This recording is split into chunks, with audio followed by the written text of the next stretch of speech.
Yo, what's good with you two guys? Back with another video, man. Guys, it's early in the morning, man. We had a big storm. I'm talking about whatever that was came, bro.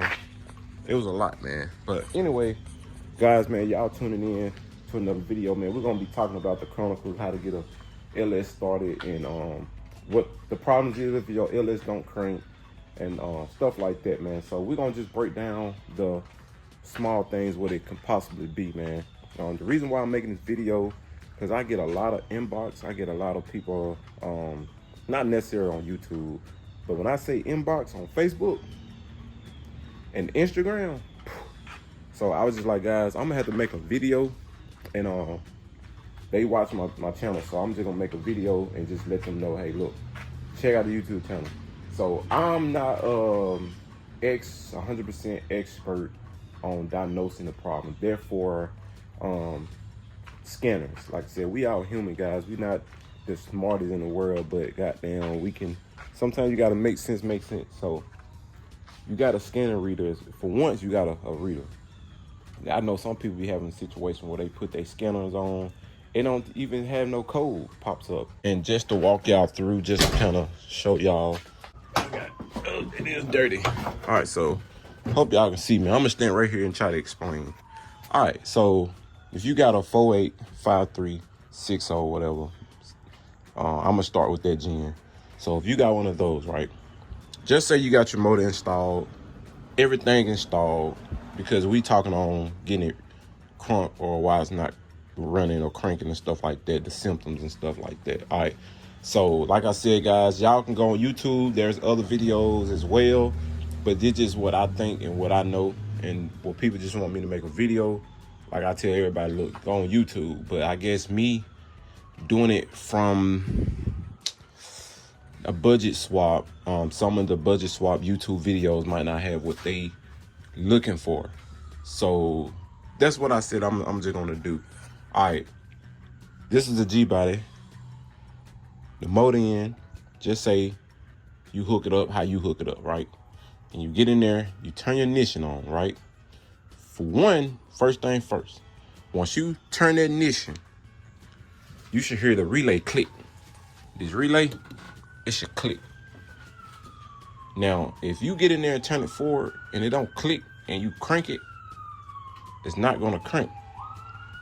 It's not gonna crank because if that thing don't click, either the skinny red wire back here is not going to the correct source. The correct source power is gonna be the key on, not crank, but once you turn it forward and all your dashes light up, that's what this needs. So if you don't hear this click, two signs: you got a bad relay, or the power wire, the little skinny red one I just pointed at, is not going to the right source. So redirect that. All right, and then if that don't work, then like I said, it's gonna be your fuse, or not your fuse, your relay. Second thing, if you get in there, you turn it forward, you hear it click, click. You turn it over. It don't catch. It don't catch. Now you got a quite couple symptoms. You can go from, okay, now that it's clicking, it's not going forward. First thing first, start with the fuel pump. Get you or get somebody, or see if there's any way you can try to hear it. So what you're gonna sound like is, once you turn the key forward, you're gonna hear the click, but you're gonna hear that fuel pump cut on 4 seconds. It's gonna run through the rails. Of course, you're gonna hear it run through the rails. Not only that run through the rails, you're gonna hear the fuel pump cut on with a trunk. If you got the intake fuel pump, right? So you either gonna hear that, it's gonna it's gonna cut off. All right. So let me give y'all a demonstration real quick on what it's gonna sound like. And it's supposed to run. I'm gonna see if I can give y'all a demonstration. Let me point it at the back. Just like that. Now, y'all just heard the click, right? Fuel pump working. Second, you know that's not the fuel pump. Now, second, you can make sure your injectors and stuff is fine. But before we go far, okay, I hear that. Okay, the click part on the relay is what I was telling y'all about as well. Let me turn it forward and y'all can hear it click. I don't know if y'all heard it click, but it clicked. So now I'm hearing the fuel pump. So I know for a fact the fuel pump is working. All right. So if the fuel pump's working, that means you got it hooked to the relay, right? Because there's no other way if you turn that key forward and not only you hear the click, but now you listen for the fuel pump. That's the most loudest thing before you even crank the car. You're gonna hear the rails running, you're gonna hear the fuel pump. Now, if you don't hear the fuel pump, 9 out of 10, you need to go check and make sure your fuel pump connection right. If you 9 out of 10 sure your connection's right, you trace yourself here. Now you're gonna look at, okay, well, I hear my thing clicking, now my fuel pump. Now, I can do a separate video on how to wire this. Y'all can, so like I said, I can do that on a separate video. It's no problem, guys. They got some how-to videos, but hey, if you want that, I'll hear it on the damn bird. So once you do the fuel pump, right, the fuel pump gotta run right for it to click. And if it's not turning on, that means it's not running right. So make sure the fuel pump to the relay is ran right for the fuel pump to click on for 4 seconds and cut off, right? Now, after that, after you done diagnose that, fuel pump clicking on and all that stuff, now get you a pressure regulator. Go and get you a pressure regulator and put up here. You put your pressure regulator on this thing right there, and then you get back in, you turn the key forward. Now, it should go straight up to 50 to 60 PSI. All right, that's before even cranking it. Sometimes it be like 40-ish, you know what I'm saying, depending on the vehicle, depending on, like some of mine, it'll go to 40, and then once you crank it, it'll stay like 50. It don't be at 60, but you can give it gas and it'll go to 60 or whatever. So I guess it's being idle, man. But anyway, definitely do that. So if you getting 50 to 60 PSI on there, you good. Okay, now you getting fuel. Now the fuel pump cutting on. You getting power to the source. Now, the third thing, the fourth thing, if that don't work, and if you wiring that and you don't hear the fuel pump, check the relay. If you don't hear the fuel pump and you don't wire it up correctly, check the relay. Only way you'll know if the relay good or bad, switch it. If you switch the relays and you turn the key forward, if you don't hear this box click, that means the one that you just switched over, it was out because it was the fuel pump. So just go and get you another relay. That should crank it. And if not, if you switch them over and it's still doing the same thing, all right, now you're gonna diagnose. You're gonna be like, okay, well, now let me make sure I'm getting fire to my injectors or to my coils. Now on your injectors, you got 2 wires that go on each injector. You got a ground, you got a positive. A hot, whatever. So you can check the ground by putting your test light. You can check the positive by putting your test light. But to do the ground, I think you gotta crank it, turn it over so it can get the pulse.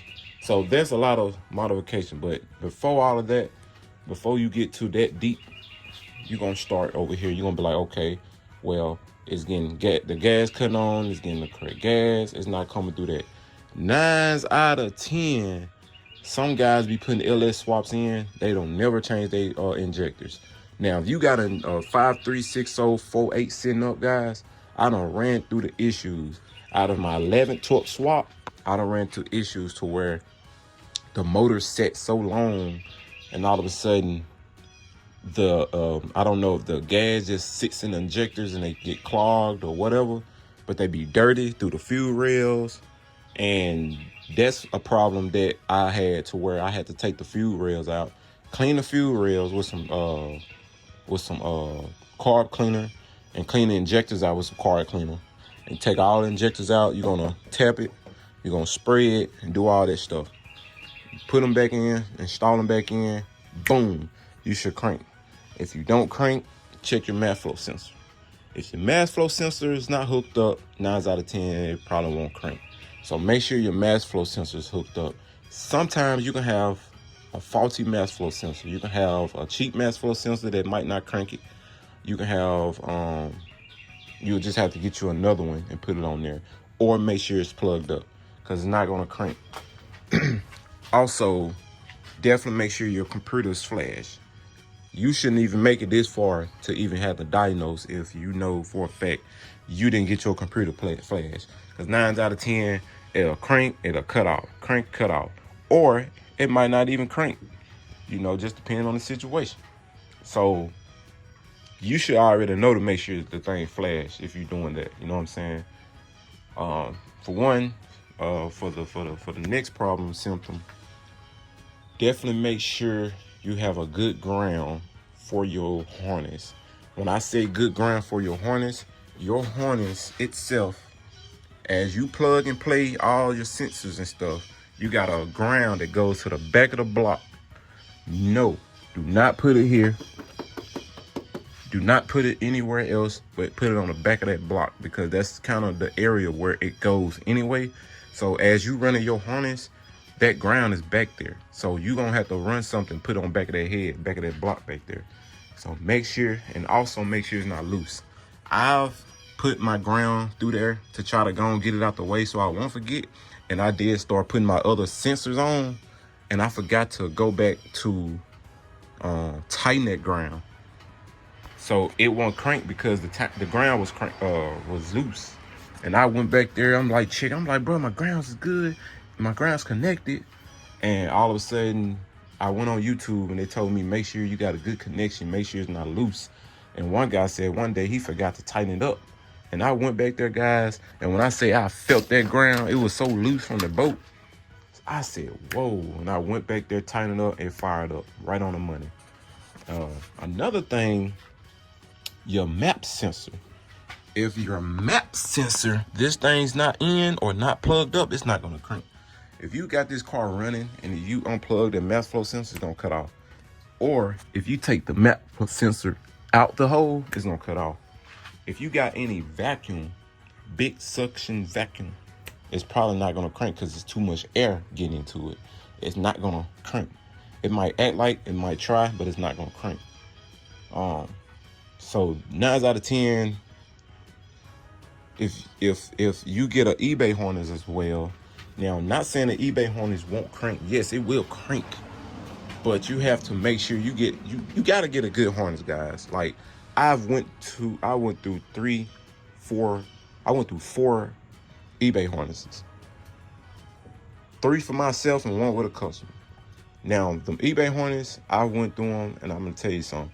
People get them because, oh yeah, they said it'll be compatible. I see some good reviews and I see some bad reviews, but I see more bad reviews, but everybody say they work. Well, everybody got different methods. Now, I got a guy say he use it and it works perfectly, but his setup is his 3-pin mass flow sensor, and therefore he had to use this. This is going to the air control.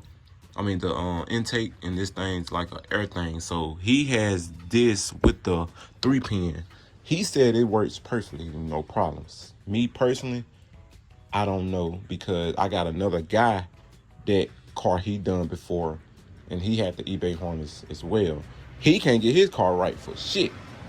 And he got the mass flow sensor. He got this one and all that. He went back to get the 5-pin and changed all that. His car still not running worth a shit.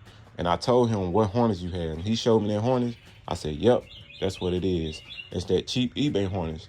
That eBay harness comes with 3 different mass flow sensors. The 5-pin, the 3-pin, and it comes with this thing right here. You got to be compatible of what you running. And all that shit makes a difference in your flow. It makes a difference in the amount of air. Because if you get too much air through the mass flow sensor, it's gonna let the computer know I got too much air, so I need more gas or less gas, or I'm getting too much gas, I need more air. So that's gotta be compatible. Everything gotta be compatible for it to work properly. Now, just say this is not an eBay harness, but what I'm saying, just say eBay harness is the one that's, I forgot what I was about to say. But yeah, just say you put an eBay harness on here and you ride, you perfectly fine. That's cool. But 9 out of 10, guys, it's the harness. I went with a BP Automotive and I haven't had any problem. Like when I first went through what harness I need to get, before the headache, people was like, hey man, look, let me tell you something. Don't get that cheap eBay harness. I got them eBay harness. I'm telling you, sound good. Then I had one guy say, well, I don't have no problems out of it. Well, a couple days later, his car was down. But my bro was like, I'm telling you, bro, I paid $500 and something. It's gonna be worth it. So I said, okay, I did that. So I went, got my eBay harness. I did that. Paid the money, and boom, hey, it worked. Crunk it up on the first try. It worked. Perfect. So with that being said, it was $570 something. Now I ain't gonna lie, I didn't pay the $570 right then. I paid that bit through a firm because like I was freshly, I ain't gonna say too freshly, but I was, like I said, I was getting off my job. I had, you know what I'm saying, left my job, and by that time I was getting into the swap. I done paid money already for my motor to get redone. I done got a cam in it, sent it to another guy I was dealing with. I took the lifters. I was buying everything for it. When I went LS, I was buying all the parts for it, installing it. Yes, I made the money back, but at the end of the day, guys, I had quit my job, and you know I get paid monthly, so every dollar count with me. So like, that's how I look at it. And I was just like, 570, that's too close to 1,000. And I was just like, shit, for harness just to put on my old school, I still gotta have, make sure I'm good, bills and all that. But I did, but you know what I mean, I'm just hypothetically speaking. But in general, I'm the type, like, I don't like to, I want to make sure I'm good. Like I gotta have a certain amount saved before I even be like, here. So I had to wait till I get to that point. So long story short, man, I put that harness on there, boom, crunk it up, no problem. But I paid that bit through a firm until I had to pay it off. And when I did that, I said, you know what? Instead of me having to buy that high-end harness, fuck that. I'm not doing that shit no more. Now I know how to do it. I'm gonna go buy me a cheap harness. It should work fine. And ever since then, I had problems with it. That's what with the Monte Carlo, I had so much problems trying to get the thing to. Y'all seen it, man. Y'all watch these videos. I had so much problem trying to get the car to run right. I was buying mass flow sensors. I was buying harnesses. I'm like, okay. I broke my promise because I said I made a video saying I'll never buy eBay harness again. And fucked around and bought it again, thinking that now I'm used to doing swaps. I know what to do. Shit. So guys, it's not gonna be compatible. It's not gonna give you what you want. I'm telling you, it's gonna make it feel like something not right. Like, damn, I'm getting enough gas. I put gas in it, like it's about to cut off. It's that the horn's not reading, bro. So definitely do that, guys. Like I said, check your grounds on your harness. Also, it's for the rain again. Check the grounds on the harness. Check the fuel pump. Make sure the fuel pump cutting on. If it's not cutting on, make sure the wires ran right. Make sure you start from the bottom to the top. Make sure you make sure right there where the tag and stuff, make sure you put your ground. Make sure your ground is grounded. Make sure you're hot. It's running all the way to your front. And then once you trace it through the front, make sure it's hooked to that relay. Now, sometimes you can put the little pins in the relay, and you can put the relay on, you know, match the relays down, and sometimes it'll push that pin out, and you think you got connection, but you don't have connection because it's a tight fit in there, but you probably done pushed the relay down in that harness and pushed it back out. So it might not fall out, but it might just be hanging on. And just because it's ran, you think it's still stuck in there. So definitely retrace that. Get you a test light. Make sure you stick your test light on the positive ground, whatever the case is, to make sure you get power. Just do all of that dyno stuff, and make sure you get all that. Like I said, you gotta make sure you get your good harness though. Make sure your relay's clicking on. That if the fuel pump not clicking on, make sure you switch them out just to make sure. That's the way you can test it. Make sure you got good connection to your key on through the computer. Also, make sure your computer is plugged. Sometimes, and I did it too, I done went through so much trial tribulation. Sometimes I plug my computer in, my harness into my computer, and the little 2 bolts that goes in there. Sometimes I just push it down in there and then put the bolts in. And what happened was, it was pushed down in there, but as I'm fooling around with the harness, I'm easing the harness back out the computer, so it's not a good snug connection in there. So once I did that, I automatically constantly heard my fuel pump click on. So now I knew anytime I put my harness to my computer, I always put the screws in my computer. I'm gonna show y'all what I'm talking about. Y'all don't know what screws in my computer mean. Like I said, guys, I'm making this video for y'all, man, for the ones that wanted to know everything about it. I'm gonna show y'all something too. So these, you got one here and you got one at the bottom right here. Sometimes you can be fooling with this harness and that bitch can come out a little bit. It got palms in here, so it don't be always snug in. It'll be out just a little bit. You'll have a little wider gap, and it's not connection. So all the problem that you go with trying to figure out the whole time, you ain't even get no connection. Just because this clicked, this might click because the bottom one was in, but the top one came out. Well, the top one probably be the one that was controls your fuel pump. So make sure both of them in, so you can make sure you're having the correct stuff. All right, this harness here, guys, I got this harness given to me. I think this is an eBay harness. And the reason I said that, because for one, I can tell by the box. For two, I can tell by how the setup is. Like right now, I'm looking at this. The gray one right here is that little thing that I was telling y'all about on the intake for that little sensor thing, right? This right here is the 3-pin mass flow sensor. Anytime you see this, you know it's a cheap harness, because you're gonna either have just one of these, you're gonna have, or either just one of this. This right here is the mass flow sensor, the 5-pin. So if you got this one, and then the gray one, if you got all 3 of these, it's the little cheaper harness. And 9 out of 10, this harness might work better with this plug. But they said with this plug, you gotta have this in. So therefore, you gotta buy another piece. And also, you gotta make sure you put this into the cold air intake. So you can't even use that little bit of breather, the one that stops right here. You gotta use something like this for it to pop in. Unless you take this out and put it somewhere else. But that's more modifications. So definitely gotta make sure. Also too, these injectors, these right here are some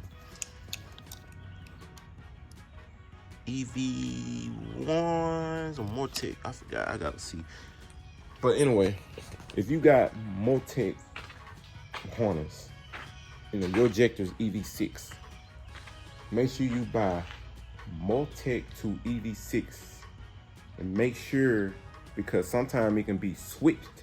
It can be EV6 to Mortec. Just because you see EV6 to Mortec, you thinking, oh, that's what I need. But once you get them, it's gonna be backwards. The harness don't go, the adapter don't go to the harness, and it don't go to the thing. But if you switch them backwards, it's the same thing, but you got the female end versus in the male end. So look at your adapters and make sure, guys, when you say you looking for some, these are some Mortec, right? This is EV1s.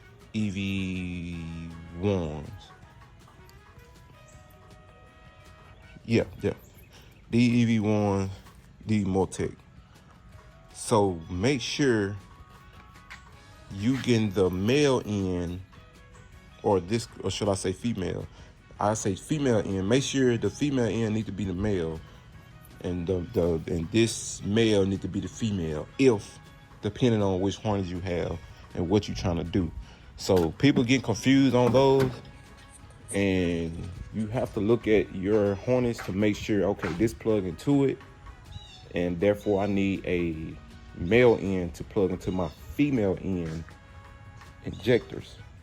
So definitely make sure y'all get the right, what's the name.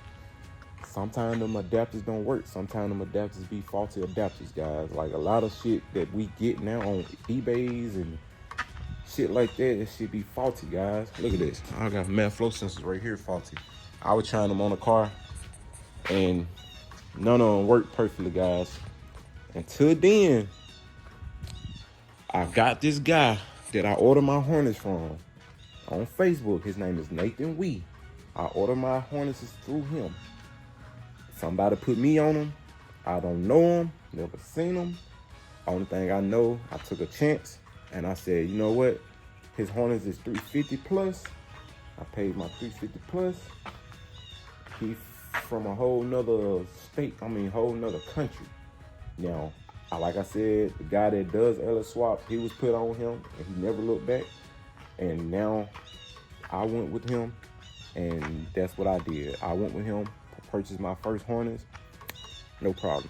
Actually, my first harness was a box Chevy. Yep, my pink box Chevy. I bought my first harness through him, boom, crank up, no problem. The only problem I had was I ain't had much gas in the tank, and now that I'm running a big system, I just had to put some gas in my tank. So it ran fine ever since. The second harness I had, now that he's driving the car, was the box Chevy, the grayish blue box Chevy that I did the LS swap in. That was the second harness that I ordered from him to put in his car. He's driving his car. The third harness I did was the black donk. I had to go order a harness from him. Got the harness from him. He got to put in, and the issue he was having, it was a cheap mass flow sensor. But when we put a good mass flow sensor in, it crumps, it runs and stuff. I still think we need to get the Delphi for his car because we just got a new one, but it wasn't a Delphi kind. So I think if you get the Delphi, I'm recommending everybody the Delphis now. So yeah, in this right here, what makes the third harness, yeah, the fourth harness I got from him. I did another car too. Can't remember. I did another car and I ordered that harness for him. So I don't order about five harnesses from that guy already. 5 or 6 harnesses from that guy already. So I haven't had no issues with him. So for here on out, guys, if y'all watching this, y'all on my social media, Facebook, Instagram, YouTube, whatever the case is, as today, I will not do another LS swap unless it's like I said, if you're trying to do an LS swap with the transmission, the basic swap, I'm gonna say 5.3 with a 4L60. Because 9 out of 10, I get more people with 5.3s versus 4.8s versus 6.0s and 6. You know what I'm saying? So I'm gonna keep it basic. If you only got no 5.3 and a 4L60, I'm not doing a swap. It's gotta be a G body and it's gotta be box Chevy or don't. In that nature. I mean, I'm moving up, but at the end of the day, and it can be trucks too, OBS, I do them too. But it's gotta be at least 5.3 with a 4L60. I charge $2,500 or $4,000. I charge $4,000 and $4,000 is for the parts and labor. Sorry, without the exhaust. $4,000 is the parts, and $2,500 of that is my labor. You're gonna leave $1,500. That's the parts. So $4,000, and you gotta have your motor and trans. Simple as that. If you trying to buy parts, I'm not doing it. If you trying to, I don't care if you get discounts and all that, I'm not doing it. I'm not touching it. If you know for a fact you're gonna need a drive shaft, let's go on and have the money on deck for the drive shaft. If you need an exhaust did, be ready to pay an extra fee for me to take your car to the exhaust shop. If you want me to pick your car up, that's not including $2,500. So $2,500, $2,500. And if I gotta leave the house to go pick up a car, that's a fee. That's a tow. You need to go to the tow truck, bring it to them, or you can call me to bring it. So that's an extra fee. That's not on top of the $2,500. So I don't want y'all to think $2,500. Oh damn, that's for him to go get the car, bring the car back, take down the motor, put all this stuff in, install this, go ahead and order the parts, come back. 9 out of 10, I'm gonna need to run to the part stores, get all that, and then bring the car. No. After today, no sir. Everything I do is gonna be priced. If you want a water pump put on, as the motor down, that's a fee. But I'm not touching the car if you're not trying to put a water pump on. Like I said, the accessories are extra. Like, I'm not talking about the basics. You're gonna need a water pump. So definitely put your water pump. You're gonna need a remain seal. Go on, change it while you can. Now, if you're trying to do a 5.3 with a 400 transmission, a 350 transmission, or 700 transmission, that's gonna be $4,500. That's $500 extra that I'm gonna charge. The reason why, I have to purchase the flywheel, purchase the adapter, take the flywheel off, put the new flywheel on, might have to wobble the hose out, shim your starter. When I put it in there, I gotta make it compatible. So yes, that's your extra. I gotta make you a vacuum if it's a 400 or 350. 700, I gotta make you a kick down. So yeah, that's worth it. So if you don't like my price, you don't like what I do, if you don't want me to do it, boom, it's not for you. So I will not do anybody's car without me buying a part. Simple as that. Like I said, guys, go ahead and get them tickets, guys. Like I said, we want to make this video just to help others and let people know what's going on, guys. So we out, man.